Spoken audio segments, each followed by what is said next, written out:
আমি এতদিন লোকলজ্জার ভয়ে বলতেই পারিনি কি আমি কখনো জুডিও ভিজিট করিনি।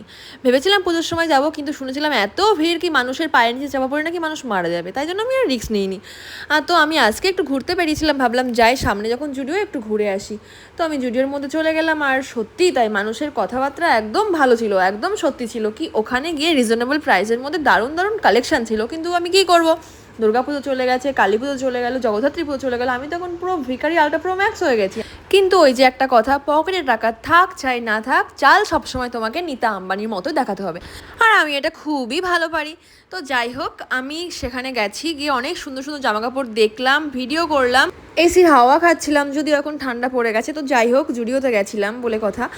বাই দ্য ওয়ে, পাবলিকের কথা কিন্তু সত্যি ছিল কি ওখানে রিজনেবল প্রাইসের মধ্যে দারুণ দারুণ কালেকশন আছে। কিন্তু আমি একটা কথা ভাবছিলাম যে জুডিও এত ফাঁকা, মানে এত ফাঁকা, সেখানে শুধু আমি ছিলাম আর কেউ ছিল না।